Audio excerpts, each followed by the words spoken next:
Bismillahirrahmanirrahim. Assalamualaikum warahmatullahi wabarakatuh.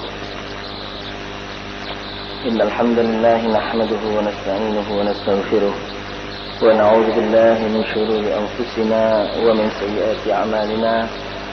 May yahdihillahu fala mudilla lahu wa may yudlil fala hadiya lahu. Ashhadu an la ilaha illallah wahdahu la syarika lahu wa ashhadu anna Muhammadan abduhu wa rasuluh. لا نبي بعده صلى الله عليه وعلى آله وصحبه وسلم تسليما كثيرا. أما بعد فإن أصدق الحديث كتاب الله وخير الهدي هدي محمد صلى الله عليه وسلم وشر الأمور محدثاتها وكل محدثة بدعة وكل بدعة ضلالة وكل ضلالة في النار. Ikhwani ma'asyiral muslimin rahimani wa rahimakumullah. Alhamdulillah, kita patut bersyukur kepada Allah Subhanahu wa taala atas limpahan nikmat yang begitu besar dari Allah kepada kita, sehingga sampai saat ini kita masih diberi keistiqomahan oleh Allah untuk menjalankan perintahnya dan menjauhi larangan Allah Subhanahu wa taala. Dan marilah kita senantiasa terus menerus memupuk rasa takwa kita kepada Allah Subhanahu wa taala dengan takwa yang sebenarnya, konsisten di dalam agamanya, menjalankan perintah-perintahnya dan menjauhi larangan-larangannya. Ikhwani ma'asyiral muslimin rahimani wa rahimakumullah. Pada minggu yang lalu telah kita bahas sedikit mengenai pengaruh-pengaruh buruk akibat dosa dan maksiat yang timbul di kalangan kita atau di sekeliling kita. Tentunya timbulnya akibat buruk dari maksiat ataupun dosa ini karena perilaku manusia. Akibat buruk itu dapat timbul di bumi kita, apa saja yang ada di sekeliling kita, bumi kita, hawa kita, air dan segala macam yang menjadi sumber kehidupan, itu akan berakibat buruk manakala di antara manusia berani menjalankan maksiat Allah Subhanahu wa taala. Pada saat ini insyaallah kita akan membahas beberapa hal yang mengenai pengaruh buruk, bahwa dosa ini dapat mempengaruhi kehidupan sosial kita atau kehidupan pribadi kita. Fis-suwari wal khalq, kata Syekhul Islam Ibnu Qayyim al-Jauziyah dalam kitabnya ini. Qala Syekhul Islam Ibnu Qayyim rahimahullah rahmatan wasi'ah. Wa amma ta'thirud dzunub fis-suwari wal khalq. Adapun pengaruh dosa yang timbul kepada suar bentuk ataupun kepada makhluk Allah Subhanahu wa taala, faqad rawat Tirmidzi fi jamihi. Di dalam kitabnya Imam Tirmidzi meriwayatkan sebuah hadis. Anin Nabi sallallahu alaihi wasallam qala, bahwa Nabi sallallahu alaihi wasallam bersabda, khalaqallahu Adama wa tuluhu fis sama'i 60 dira'an. Allah Subhanahu wa taala menciptakan Nabi Allah Adam alaihi salam, wa tuluhu fis sama', dan panjang beliau sampai ke langit itu 60 dira'an, yaitu 60 hasta. Walam yazal al-khalqu yanqusu hatta al-an. Kemudian karena dosa yang dilakukan oleh umat manusia, maka setelah itu manusia mengecil sampai sekarang ini. Hadis ini diriwayatkan oleh Imam Bukhari juga dan Imam Muslim serta Imam Ahmad dan yang lainnya. Kemudian kata beliau Syekhul Islam Ibnu Qayyim, fa idza aradallahu an yutahhira al-ardha min adh-dhulama wal khawana wal fajara, jika Allah Subhanahu wa taala menginginkan agar bumi ini bersih dari kezaliman, dari pengkhianatan, dari kefajiran, yukhriju abdan min ibadihi min ahli baiti nabiyhi sallallahu alaihi wasallam, maka Allah akan mengeluarkan salah seorang hamba dari hamba-hambanya dari kalangan ahlu baiti Rasulullah sallallahu alaihi wasallam. Fayamla'ul ardu qistan kama muliyat jawran, sehingga bumi ini dipenuhi dengan keadilan setelah sebelumnya terdapat kezaliman dan kefasikan. Wa yaqtulul masih al-yahud an-nasara. Dan al-masih di sini adalah yang dimaksud Isa ibnu Maryam al-yahud wan nasara, membunuh al-yahud wan nasara. Wa yuqimuddin alladzi ba'atsallahu bihi rusulahu. Dan Allah menegakkan agamanya sebagaimana yang telah ditegakkan oleh Rasulnya. Wa takhrujul ardu barakatuha. Dan bumi ini mengeluarkan berkah-berkahnya. Wa ta'udu kama kanat. Kemudian kembali seperti sedia kala. Hatta innal isaba minan nas la yakununa rimana. Sampai ada sebagian manusia yang memakan buah delima, rimana, wa yastadilluna biqahfiha wa yakunul unqud minal inab wa qaraba'iran. Kemudian dia manusia atau kelompok manusia ini sedang berada di bawah beberapa tandan dari al-inab, yaitu anggur-anggur, wa qaraba'iran wa al-luqma al-wahid la taqtifian. Sesungguhnya makanannya sedikit bisa cukup bagi manusia. Ini ketika Allah Subhanahu wa taala mengutus hambanya ya untuk memenuhi bumi ini dengan keadilan. Sehingga berkah-berkah dari bumi ini dikeluarkan semua oleh Allah Subhanahu wa taala. Sampai dikatakan di sini bahwa makanan sedikit itu bisa cukup dengan atau untuk beberapa orang. Saking berkahnya. Lain halnya dengan ketika orang banyak maksiat. Bukanlah berkah yang mereka dapatkan. Bahkan Allah Subhanahu wa taala memberikan pengaruh buruk kepada apa yang ada di dalam bumi ini. Baik air-airnya, baik udaranya, baik orang-orangnya. Sampai dikatakan dalam hadis tadi bahwa dulu Allah Subhanahu wa taala menciptakan Adam itu tinggi sekali. Sampai 60 hasta tingginya di langit. Karena akibat manusia ini berdosa kepada Allah Subhanahu wa taala, bermaksiat kepada Allah, sehingga Allah menampakkan pengaruh dosanya itu kepada apa? Kepada jasad manusia yang awalnya itu tinggi sampai dipendekkan sampai sekarang ini. Manusia tidak lebih dari 1 meter, 1,5 meter atau 2 meter. Ini adalah salah satu bukti akibat buruk yang ditimbulkan oleh Allah Subhanahu wa taala dari perbuatan dosa yang dilakukan oleh manusia. Ya. Kita lanjutkan. Wa hadzal an al-ardu wa hadza li anna al-ardu lama tahurat min al-ma'asi tahurat fiha athar barakah min Allah taala. Maka ketika bumi ini suci atau bersih dari maksiat-maksiat manusia, tentunya Allah Subhanahu wa taala menurunkan berkahnya di bumi ini, mengeluarkan berkahnya. Bahkan Allah Subhanahu wa taala berfirman dalam sebuah ayat yang berbunyi a'udzubillahi minasyaitonir rajim, walau anna ahlal qura amanu wattaqau lafatahna 'alaihim barakatin minas sama'i wal ardh. Seandainya penduduk negeri ini beriman dan bertakwa kepada Allah, artinya tidak bermaksiat kepada Allah Subhanahu wa taala, lafatahna 'alaihim barakatin minas sama'i wal ardh. Niscaya kami akan bukakan pintu berkah dari atas langit dan dari bawah bumi. Ini adalah janji Allah Subhanahu wa taala dan firman Allah Subhanahu wa taala sebagai konsekuensi nyata bahwa ketika manusia ini taat kepada Allah, maka Allah akan memberikan berkahnya di langit ataupun di bumi. Walakin kazzabu, akan tetapi mereka semua mendustakan Allah, fa akhadnahum bima kanu yaksibun. Maka Allah mengazab mereka disebabkan dari apa yang telah mereka dustakan, atau yang mereka perbuat. Kemudian wala raiba anna al-uqubat allati anzalahu Allah fil ardi baqiyat atharuha sariyatan fil ard. Maka kita tidak meragukan lagi bahwa akibat perbuatan buruk atau akibat perbuatan maksiat yang dilakukan oleh manusia, sehingga Allah Subhanahu wa taala menurunkan akibat-akibatnya, menurunkan balak-balaknya, dan balak-balaknya ini dapat diketahui atau masih tetap berada di muka bumi ini sampai manusia itu bermaksiat ataupun meninggalkan maksiat dari Allah Subhanahu wa taala. Tatru ma yushakiluha min adz-dzunub allati hiya atharu tilka jaraim allati uzzibat bil umam. Kita mengetahui bahwa umat-umat terdahulu yang pernah diazab oleh Allah Subhanahu wa taala, pengaruh-pengaruhnya atau bekas-bekas adabnya masih ada sekarang ini.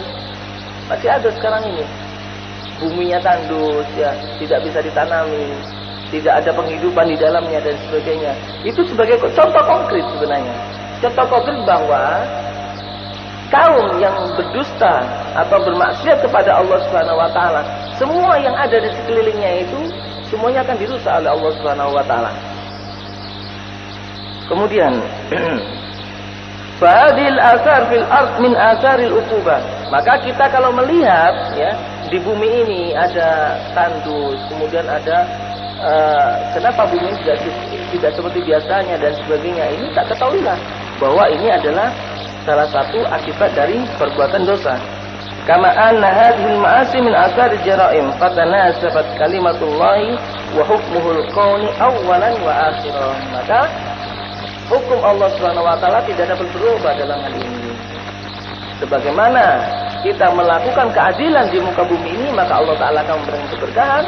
Begitu juga ketika ada sekelompok komunitas manusia yang melakukan maksiat kepada Allah Subhanahu wa taala, Allah akan memenuhi, ya, sekeliling mereka dengan kedoliman-kedoliman dan akibat-akibat buruk yang ditimbulkan dari perbuatan dosa yang mereka lakukan. Wa kana al-'azim min al-uquba lil-'azim min al-jinayah. Kata Syekhul Islam Ibnu Qayyim Al-Jauziyah, sebesar dosa yang mereka lakukan, sebesar itu pula, ya, akibat yang mereka timbulkan. Sebesar dosa yang mereka lakukan, sebesar itu pula akibat yang mereka timbulkan. Wal aqaf fal aqaf. Dan sebaliknya, kalau dosanya kecil, maka yang timbulkan juga kecil. Wa hakadha yahkumu rabbuna subhanahu baina khalqihi fi darid dunya wa daril barzakh wa daril jaza. Inilah hukum yang diterapkan oleh Allah Subhanahu wa taala kepada hamba-hambanya di dunia maupun di alam barzakh ataupun di alam akhirat. Jadi cocok dengan satu istilah, ya. Ada istilah yang mengatakan, dan istilah ini adalah sebenarnya dari hadis Rasulullah SAW, innal jaza min jinsil amal. Sesungguhnya pahala itu atas dari amalan yang dilakukan, atas atau dari pengaruh jenis amalan yang dilakukan. Mafhum mukhalafahnya bahwa akibat buruk yang ditimbulkan itu akibat dari perbuatan dosa yang telah dilakukan. Kemudian Syekhul Islam Ibnu Qayyim melanjutkan, wa ta'ammal muqaranatus syaitan wa mahalluhu wa daruhu fa innahu lamma qarana al-'abda wastawla alaihi naza'atil baraka min umrihi wa amalihi wa qawlihi wa rizqihi. Syekhul Islam berkata, kita lihat pengaruh setan sekarang.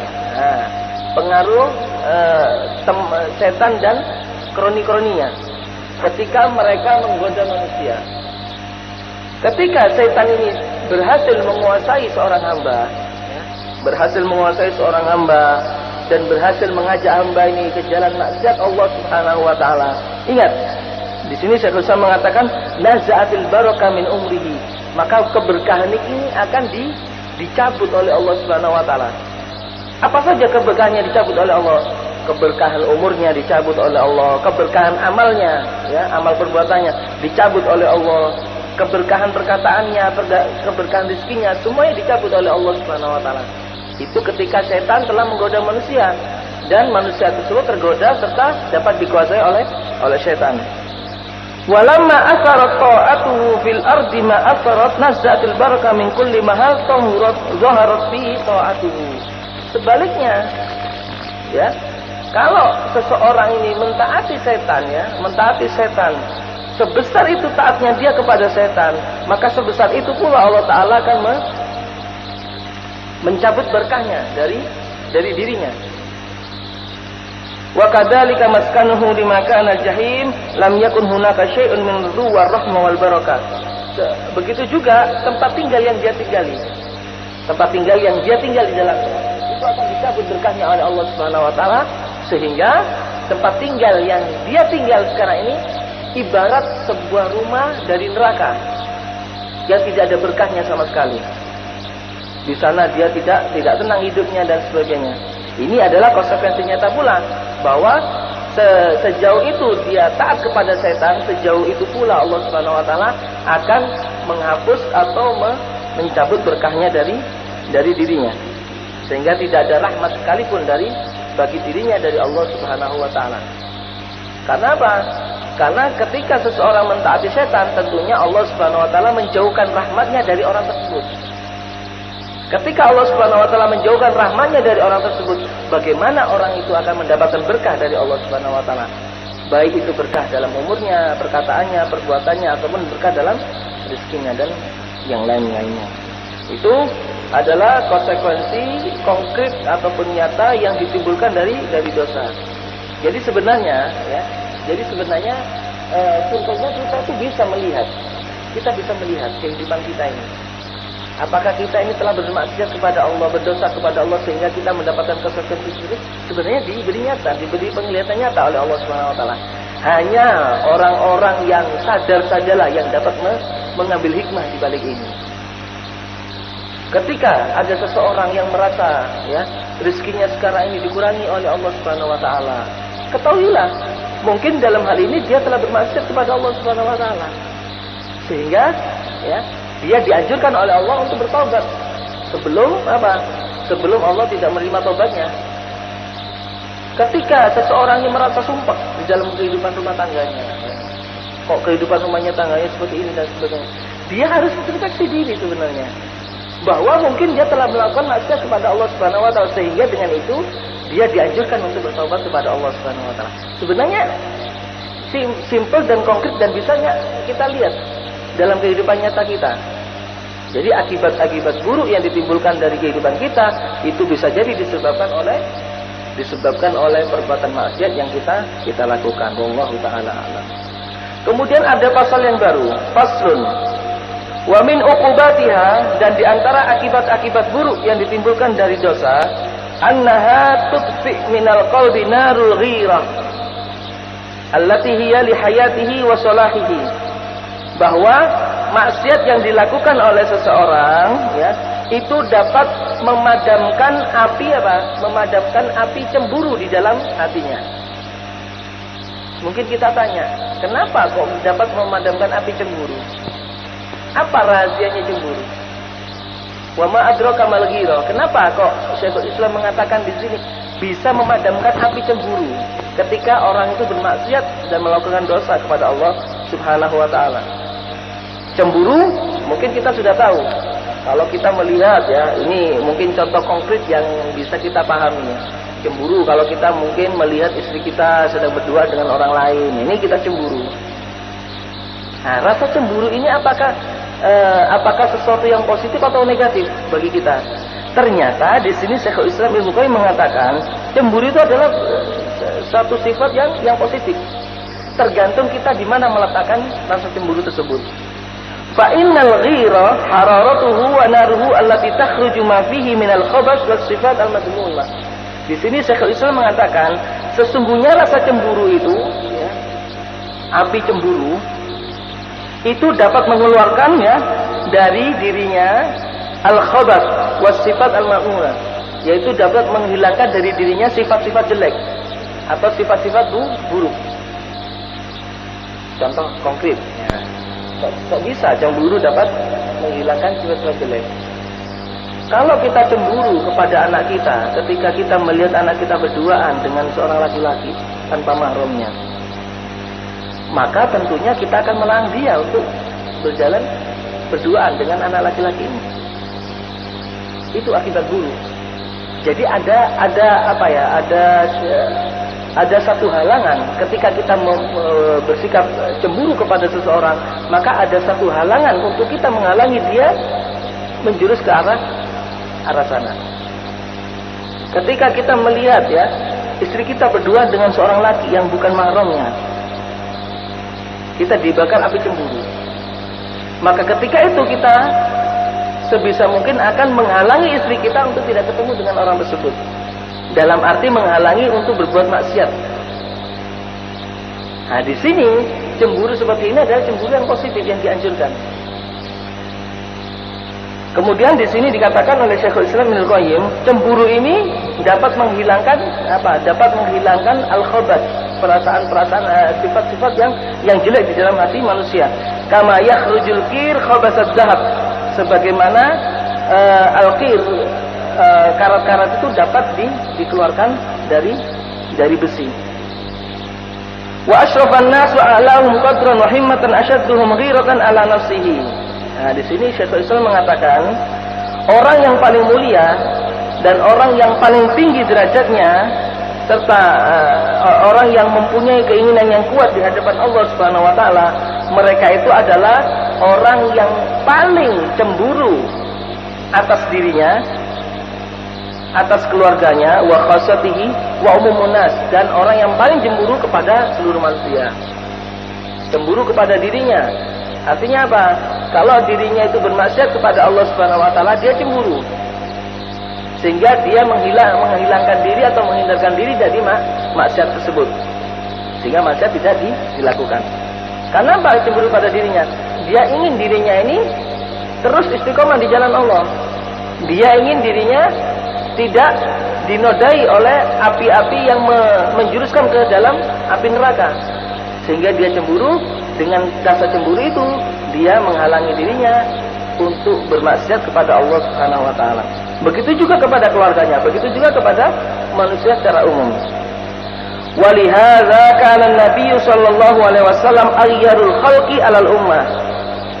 Untuk itulah Nabi sallallahu alaihi wasallam adalah sosok manusia yang paling cemburu, ya, yang paling cemburu atas umatnya ini.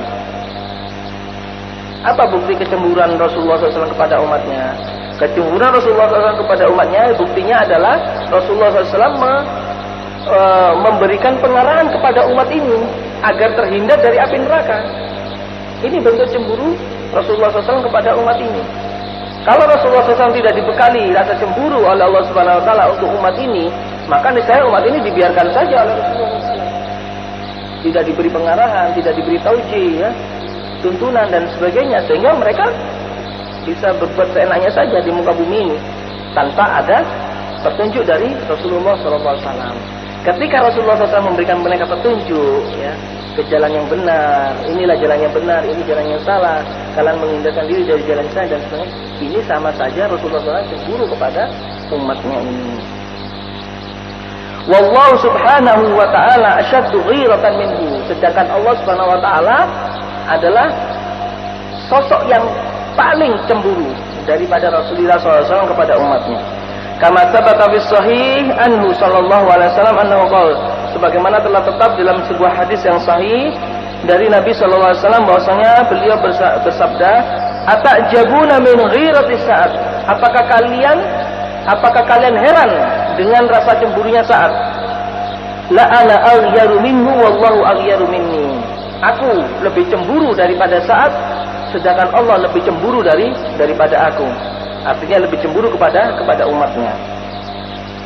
Hadis ini diriwayatkan oleh Imam Bukhari dan Imam Muslim serta Imam Ad-Darimi dan Imam Hakim dari jalan Warid Anil Mughirah bin Syu'bah Al-Sa'ad ibn Ubadah.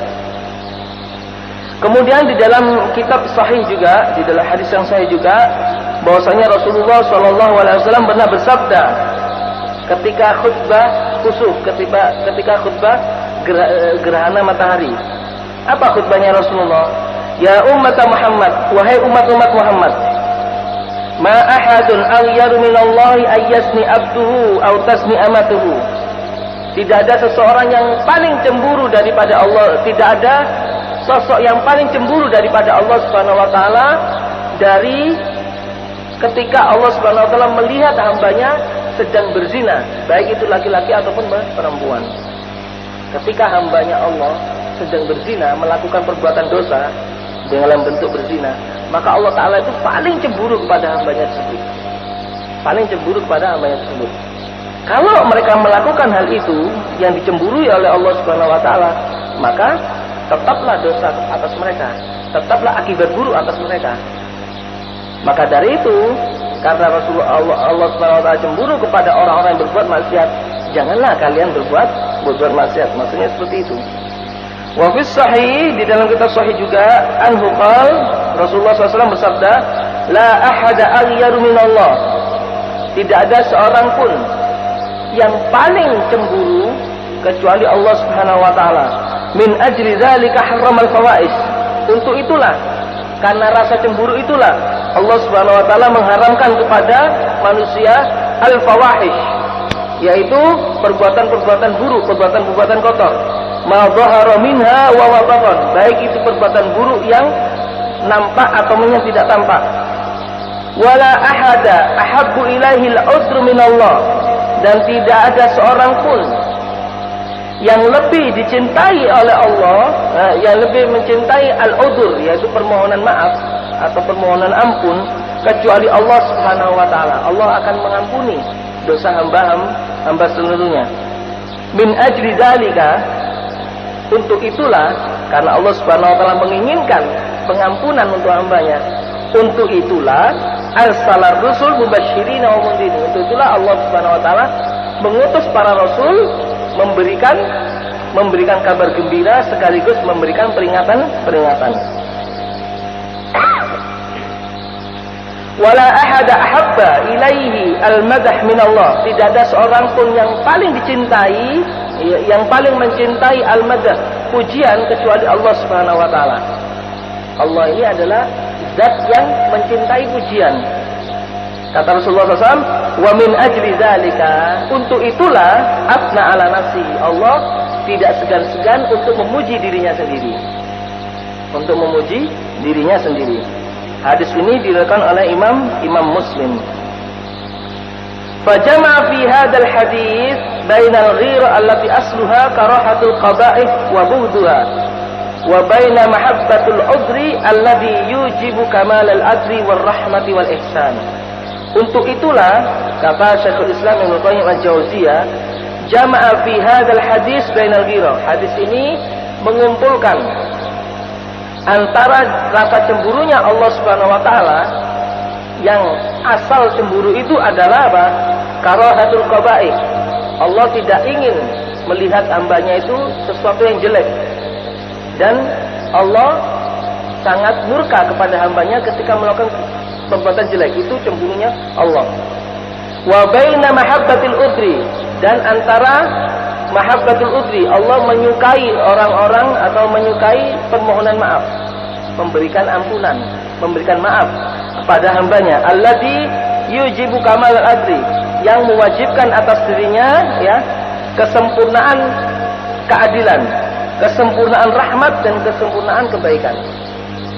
Jadi dalam hadis yang tadi kita baca, Allah Ta'ala mempunyai sifat ya, mempunyai sifat. Salah satu sifatnya itu adalah Allah cemburu. Juga Allah Ta'ala mempunyai sifat apa? Mempunyai sifat mahabbatul udhr, yaitu ingin memberikan maaf kepada hambanya, ingin memberikan ampun kepada hambanya.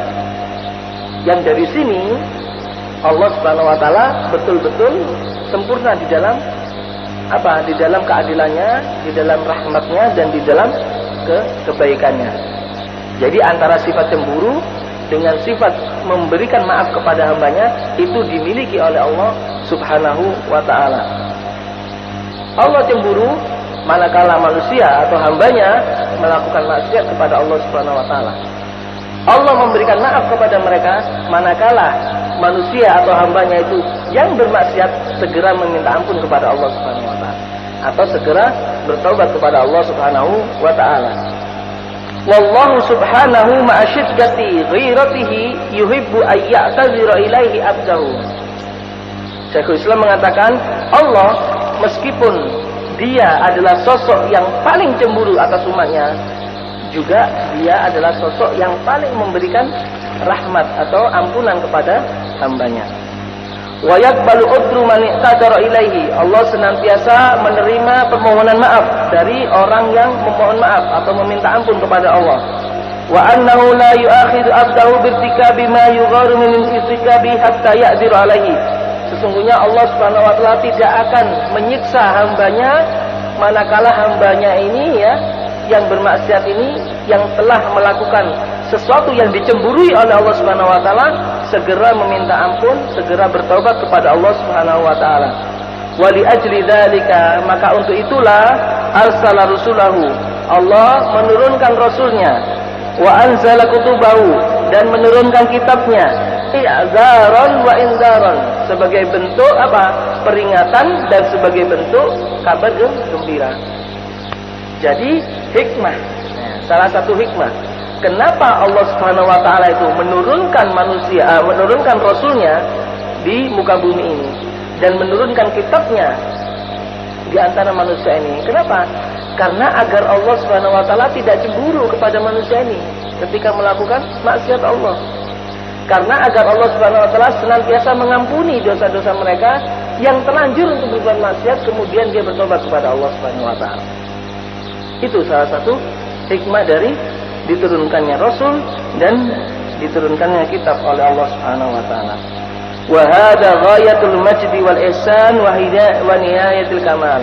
Di sini Syekhul Islam mengatakan, dari sinilah Allah Subhanahu wa taala nampak jelas bahwa dia adalah zat yang maha mulia, ya, zat yang maha baik dan zat yang penuh dengan kesempurnaan. Fa inna katsiran mimma yashtaddu ghiratuhu minal makhluqin tahmiluhu shiddatul ghir ala sur'atil iqa' wal uquba min ghairi dari minhu. Nah, ini perbandingan. Syekhul Islam dalam hal ini membandingkan. Ini kita bandingkan antara cemburunya Allah dengan cemburunya hamba. Hamba mempunyai cemburu, Allah juga mempunyai cemburu. Tapi cemburunya Allah Subhanahu wa taala, ya, kepada hambanya ketika hambanya itu bermaksiat kepada Allah Subhanahu wa taala, Allah akan senantiasa langsung dapat memberikan maaf ketika hamba tersebut mau memohon maaf atau bertaubat kepada Allah Subhanahu wa taala. Lain halnya dengan manusia. Kalau manusia cemburu, dibakar api cemburu dengan sesuatu. Katakan sebagai contoh, seorang suami cemburu kepada istrinya manakala istrinya berbuat selingkuh dengan lelaki yang lainnya. Apakah ketika itu suaminya langsung bisa memaafkan istrinya? Sulit. Sulit untuk bisa memaafkan istrinya. Apalagi ketika itu dia langsung melihat dengan kasat matanya dia sedang berdoa dengan orang lain. Wah, ini sulit sekali. Ini yang tidak dimiliki oleh manusia. Jadi ketika manusia dibakar api cemburu, maka bawaannya kadang-kadang manusia ini ingin membalas dendam kepada orang tersebut. Lain halnya dengan Allah Subhanahu wa taala. Ya.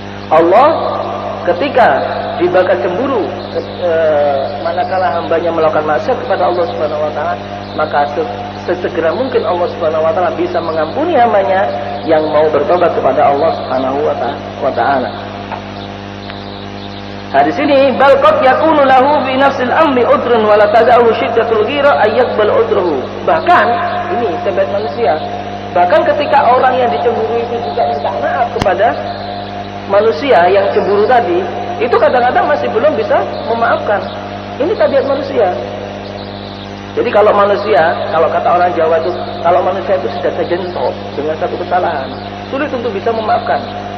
Apalagi permasalahannya itu adalah permasalahan yang sudah menyinggung harga dirinya. Ini sulit untuk mereka maafkan. Tapi Allah Subhanahu wa taala tidak sedemikian seperti manusia.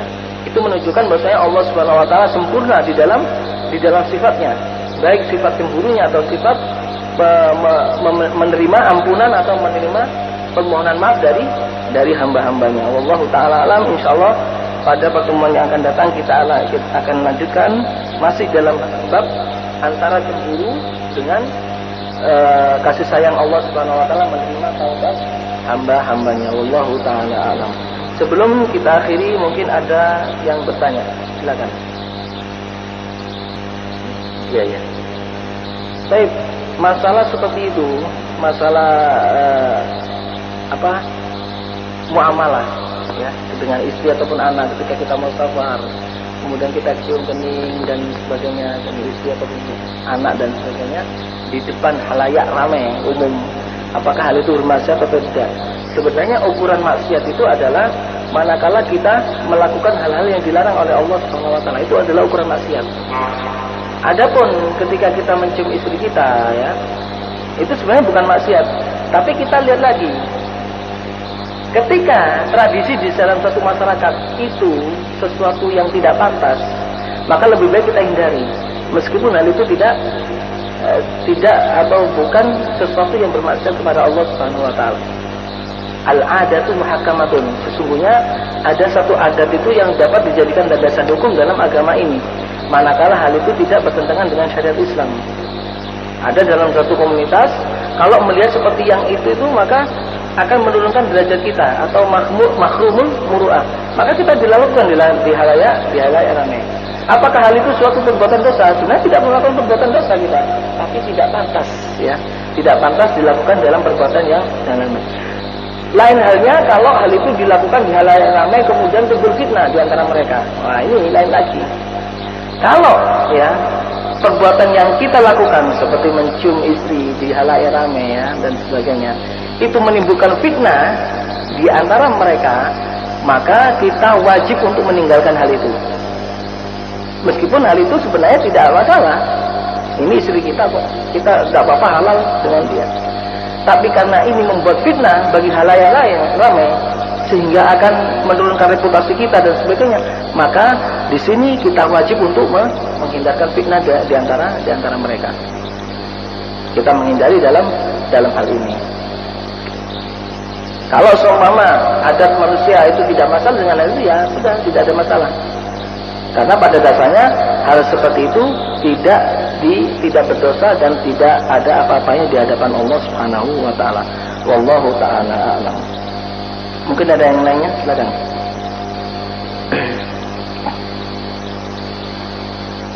Baik, kalau tidak ada, insyaallah kita lanjutkan pada pertemuan yang akan datang, masih antara cemburu, ya, baina al-ghir wal udhr, rasa cemburu dengan permohonan atau pemberian maaf dari Allah Subhanahu wa taala. Wallahu taala alam. Kita akhiri pertemuan kita pada pagi hari ini dengan membaca kafaratul majlis. Subhanakallahumma wa bihamdika asyhadu an la ilaha illa anta astaghfiruka wa atubu ilaik. Wa sallallahu ala nabiyyina Muhammadin wa ala alihi wa sahbihi ajmain. Wassalamualaikum warahmatullahi wabarakatuh.